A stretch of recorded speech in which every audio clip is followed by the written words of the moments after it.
नमस्कार दोस्तों, स्वागत है आप सबका हमारे चैनल ऑनलाइन स्टडी में। और आज तारीख है 17 अगस्त 2020 और 17 अगस्त 2020 के लिए भी जितने भी इम्पोर्टेंट करंट अफेयर्स बनाए जा सकते हैं वो सब हमने इस वीडियो में डाल रखे हैं। आप वीडियो को ध्यान से अंत तक देखें क्योंकि वीडियो में काफ़ी सारे क्वेश्चंस और कई अन्य महत्वपूर्ण फैक्ट्स दिए गए हैं जो आपके करंट अफेयर्स को ही नहीं बल्कि जनरल नॉलेज को भी बढ़ाएंगे और साथ साथ आपके एग्जाम आने वाले एग्जाम के लिए बहुत ही महत्वपूर्ण साबित होंगे। दोस्तों, अभी तक आपने हमारा चैनल ऑनलाइन स्टडी सब्सक्राइब नहीं किया है तो इसे सब्सक्राइब कर लें, साथ साथ बेल आइकन को भी दबाएं और अपने दोस्तों के साथ शेयर करें। इसमें जितने भी क्वेश्चंस और फैक्ट बताए गए हैं वो सारा पीडीएफ आप डाउनलोड कर सकते हैं। डिस्क्रिप्शन में लिंक दिया गया है, आप वहां से इसे डाउनलोड करके 2 से 3 बार रिवीजन कर सकते हैं। दोस्तों, रिवीजन एक बहुत ही इंपॉर्टेंट पार्ट है। मैं आप लोगों से बार बार कहता हूँ, हर वीडियो में कहता हूँ कि आप रिवीजन करें। रिवीजन बहुत ही ज़रूरी है। मान लीजिए कि आप 100 किताबें पढ़ते हैं और 100 में से एक भी याद नहीं रहता है तो उसका सिर्फ और सिर्फ एक ही कारण है कि आप रिवीजन नहीं करते हैं। अगर आप 50 किताबें याद रखते हैं लेकिन अगर 50 का रिवीजन करते हैं तो ज़रूर है कि आप 50 में 40 किताबें याद रखेंगे। तो कम पढ़ें पर रिवीजन ज़्यादा करें, यही आपके लिए महत्वपूर्ण होगा। चलिए दोस्तों, चलते हैं आज के हमारे पहले प्रश्न की ओर। और आज का हमारा पहला प्रश्न है, किसकी लस्सी बुक जो है उसको इंटरनेशनल कुक बुक अवार्ड से सम्मानित किया गया है। कुक का मतलब होता है दोस्तों खाना बनाना और बुक मतलब किताब, यानी कि खाना बनाने वाली किताब लस्सी बुक को जो है इंटरनेशनल कुक बुक अवार्ड से सम्मानित किया गया है। शैलेश कुमार, राधा भाटिया, प्रकाश सिंह या नेहा स्वरूप? सही जवाब है दोस्तों, राधा भाटिया ने लस्सी बुक नामक किताब लिखी है और जिसको कि कुक बुक अवार्ड से सम्मानित किया गया है। नॉन एल्कोहलिक ड्रिंक्स का मतलब होता है, एल्कोहल मतलब हो गया दोस्तों शराब सेवन, इन सभी चीज़ें। और नॉन एल्कोहलिक ड्रिंक्स यानी कि वैसी सारे पेय पदार्थ पीने वाली चीज़ें जिसमें किसी भी प्रकार का एल्कोहल नहीं हो, उस पर आधारित राधा भाटिया की पुस्तक लस्सी बुक को 25वां गवर्नमेंट वर्ल्ड कुकबुक अवार्ड 2020 से सम्मानित किया गया है। लेखिका राधा भाटिया ने अपनी पुस्तक लस्सी बुक के जरिए युवाओं को ट्रेडिशन फूड से परिचित करने के उद्देश्य से इसे लॉन्च किया है। ट्रेडिशनल फूड क्या होता है दोस्तों? यानी कि जो हमारा पूर्वजों से चलता आ रहा भोजन है उसे ही ट्रेडिशनल कहते हैं, या जो हमारी परंपरा के हिसाब से चल रहा है। इस पुस्तक में उन्होंने 74 इंडियन ट्रेडिशनल रेसिपी का उल्लेख किया है और अपनी 5 वीडियो की कहानियों और किचन के सीक्रेट भी शेयर किए। तो आपसे यहाँ एक ही इम्पोर्टेंट प्रश्न पूछा जाएगा कि लस्सी बुक के राइटर कौन है? राधा भाटिया हैं। और इन्हें या फिर किस कुक बुक को इंटरनेशनल कुक बुक का अवार्ड दिया गया है? तो लस्सी बुक को। भारत ने जो है लेबनान को कितने टन आपातकालीन मानवीय सहायता भेजी है? मानवीय सहायता का अर्थ होता है दोस्तों मानवता के लिए मदद। लेबनान में आप जानते हैं लेबनान की राजधानी बेरूत में जो एक विस्फोट हुआ जिसके कारण काफ़ी जो है इमरजेंसी हो गई है, घोषणा हो गई है वहाँ पर और काफ़ी मुश्किलों का सामना करना पड़ रहा है देश को। तो वहाँ पर मदद के लिए भारत ने कितने टन जो है सहायता भेजी है? 34, 44, 58 या 78? सही जवाब है दोस्तों 58 टन जो है भारत ने सहायता भेजी है लेबनान कंट्री को। लेबनान कंट्री यूरोप की एक छोटी सी कंट्री है। भारत सरकार ने लेबनान में बारूद विस्फोट से प्रभावित लोगों की मदद के लिए 58 टन के सुरक्षा उपकरण, सर्जिकल गाउन, सर्जिकल दस्तानों की मानवीय सहायता भेजी है। भारत ने C-17 हैवी लिफ्ट के एयरक्राफ्ट के जरिए गेहूं, आटा, दाल, चीनी, कंबल, स्लीपिंग मेट जैसी पदार्थों की जो है खेप लेबनान के लिए पहुंचाई है। लेबनान देश की राजधानी का क्या नाम है दोस्तों? बेरूत है। और वहाँ की मुद्रा का क्या नाम है? वहाँ की मुद्रा का नाम है लेबनीज पाउंड। भारत ने 15 अगस्त 2020 को अपना कौन सा स्वतंत्रता दिवस मनाया है दोस्तों? तो 74वां स्वतंत्रता दिवस मनाया है। भारत में 15 अगस्त 2020 को अपना 74वां स्वतंत्रता दिवस धूमधाम से मनाया। स्वतंत्रता दिवस के अवसर पर पीएम मोदी ने लाल किले से देश को संबोधित किया और भारत को सबसे बड़ी अर्थव्यवस्था घोषित की है। देखिए दोस्तों, यहाँ पर एक और बहुत इंपॉर्टेंट पॉइंट है कि जो प्रधानमंत्री होते हैं वह 15 अगस्त को लाल किले से झंडा फहराते हैं, जबकि राष्ट्रपति 26 जनवरी को लाल किले से झंडा फहराते हैं। ये बहुत ही इंपॉर्टेंट पॉइंट है। ठीक से आपसे आपसे पूछा जा सकता है कि प्रधानमंत्री लाल किले से झंडा कब फहराते हैं, इंडिपेंडेंस डे को या फिर 26 जनवरी को। कहने का मतलब स्वतंत्रता दिवस के दिन या गणतंत्र दिवस के दिन। तो सही जवाब है दोस्तों, स्वतंत्रता दिवस के दिन प्रधानमंत्री और गणतंत्र दिवस के दिन राष्ट्रपति झंडा फहराते हैं। पीएम मोदी ने राष्ट्रीय डिजिटल स्वास्थ्य मिशन को भी लॉन्च किया है, जिसमें प्रत्येक भारतीय को हेल्थ आईडी कार्ड प्रदान किए जाएंगे। पीएम मोदी ने स्वतंत्रता दिवस समारोह के अवसर पर प्रोजेक्ट लायन और प्रोजेक्ट डॉल्फिन को भी लॉन्च किया है, जिसमें एशियाई शेरों का संरक्षण और डॉल्फिन मछलियों के संरक्षण पर विशेष जोर दिया गया है। अगला प्रश्न है दोस्तों, गोवा शिपयार्ड लिमिटेड क्या है? एक जहाज बनाने वाली कंपनी है जो भारत सरकार के लिए जहाज बनाती है। गोवा शिपयार्ड लिमिटेड ने किस भारतीय तटरक्षक जहाज को लॉन्च किया है? गगन, धैर्य, निडर या सार्थक? सही जवाब है दोस्तों, सार्थक नामक भारतीय तटरक्षक जहाज को लॉन्च किया है। किसने लॉन्च किया है? गोवा शिपयार्ड लिमिटेड कंपनी ने। गोवा शिपयार्ड लिमिटेड ने भारतीय तटरक्षक गश्ती पोत, यानी क्या, वैसी जहाज जो गश्ती देती है, सुरक्षा का काम करती है और निगरानी करती है। जैसे कि हमारे आसपास घरों में देखते होंगे आपकी पेट्रोलिंग करती है, उसे ही एक तरह से कह सकते हैं कि गश्ती दल। हम लोग उसे गश्ती दल कहते हैं। यहाँ पर ये चूंकि समुद्र के किनारे रक्षा करनी है तो गश्ती पोत बोलते हैं। इसका नाम क्या है? सार्थक को लॉन्च किया है। गोवा शिपयार्ड लिमिटेड ने लॉन्चिंग समारोह नई दिल्ली में वीडियो कॉन्फ्रेंसिंग के माध्यम से इसे लॉन्च किया है। समुद्री सुरक्षा बढ़ाने के लिए तटरक्षक द्वारा तैनात 5 ओपीवी श्रृंखला में सार्थक जो है चौथे स्थान पर है, यानी कि इस पूरी श्रृंखला में 5 जो है जहाज हैं और ये सार्थक चौथे नंबर पर है। अभी 5वां जहाज आना बाकी है। इस जहाज को मेक इन इंडिया प्रोग्राम के तहत बनाया गया है, यानी कि इसमें जितनी भी ज़्यादातर चीज़ें लगाई हैं सब भारत की ही हैं। जहां तटरक्षक जहाज आधुनिक नेविगेशन और संचार उपकरण सेंसर से लैस है। तो हमारे लिए एक ही बात है कि इस ओपीवी श्रृंखला में कितने जहाज हैं? 5 जहाज हैं। सार्थक कितने नंबर का है? चौथा। तो हाल ही में जो है वीडियो कॉन्फ्रेंसिंग के जरिए कौन से जहाज भारतीय तटरक्षक को सौंपा गया है? तो वह सार्थक नामक जहाज।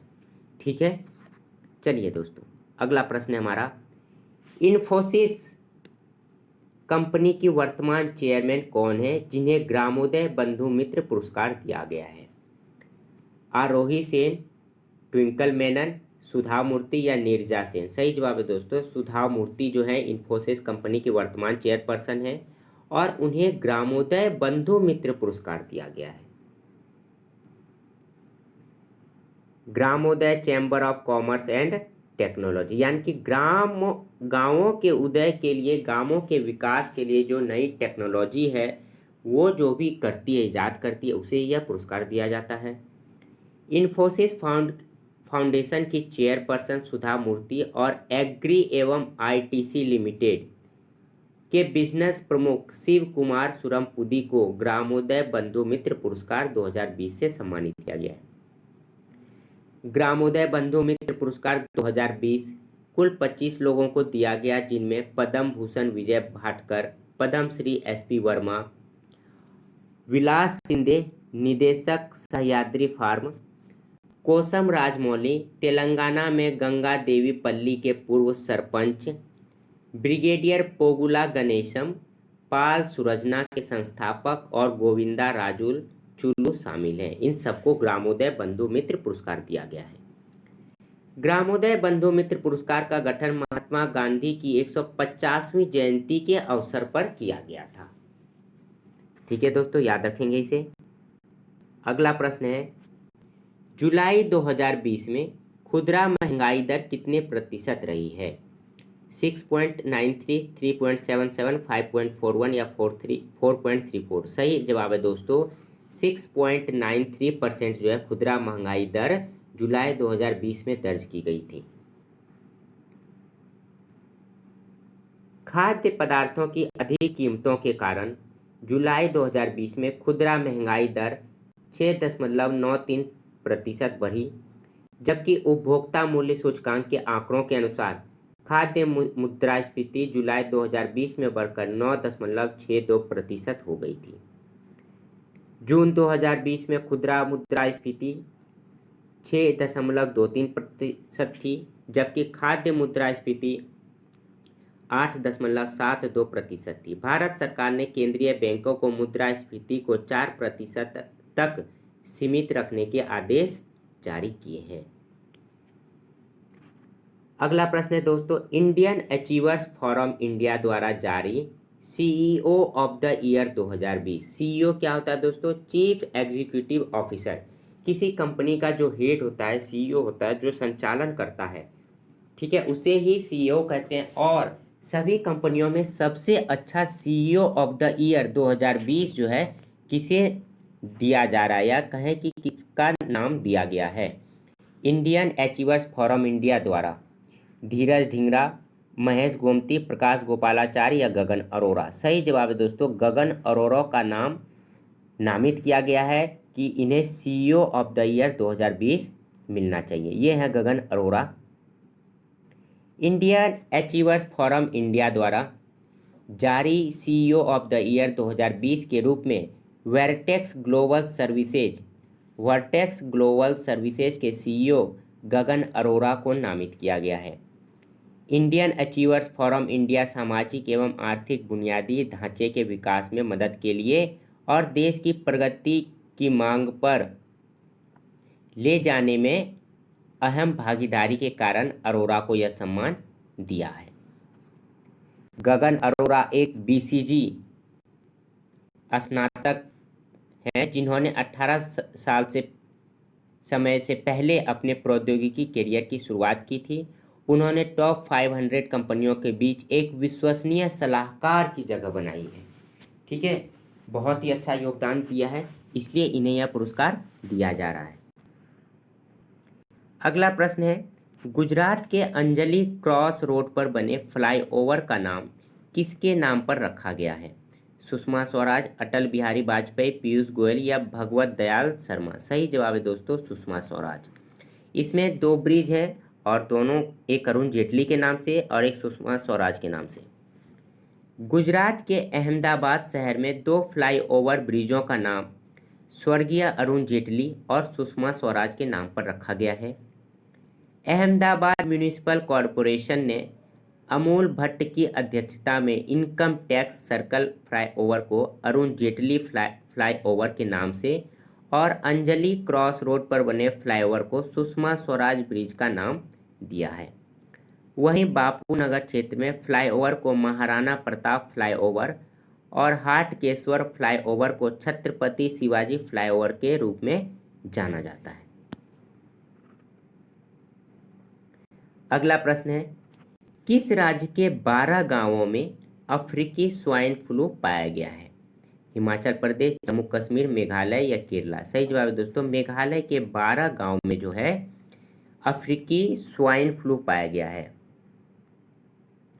मेघालय के 4 जिलों में स्थित 12 गांव में अफ्रीकी स्वाइन फ्लू पाया गया है, जिसकी वजह से वहां के प्रसिद्ध पश्चिमी जिले जयंतिका हिल्स, स्वास्थ्य खासी हिल्स, ईस्ट खासी हिल्स और रिभोई में सूअरों की मौत हो गई है।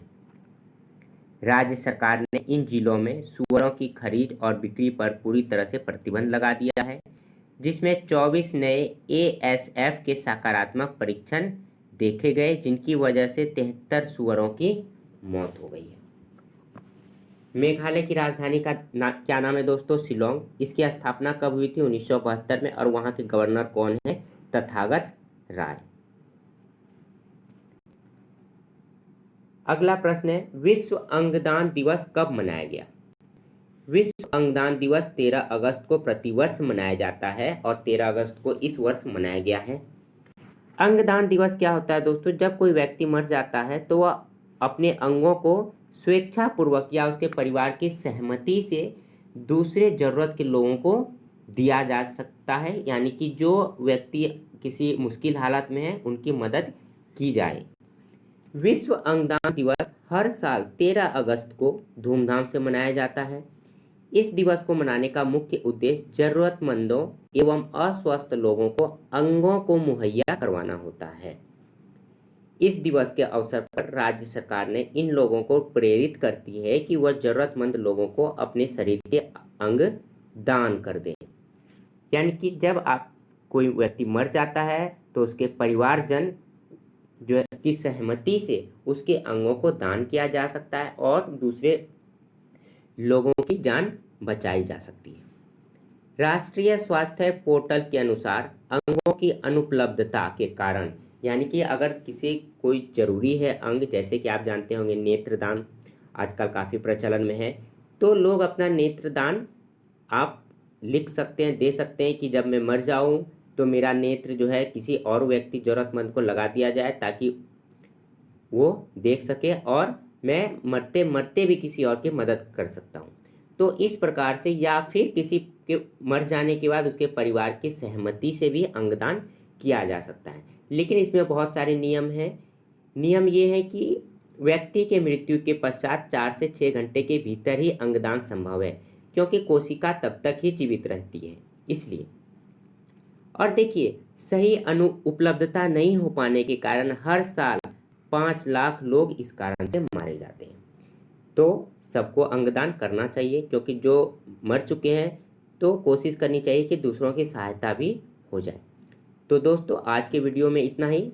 अगर आपको हमारा वीडियो पसंद आया हो तो इसे सब्सक्राइब करें, बेल आइकन को दबाएं और व्हाट्सएप ग्रुप एवं अन्य सोशल मीडिया पर अपने दोस्तों के साथ शेयर करें।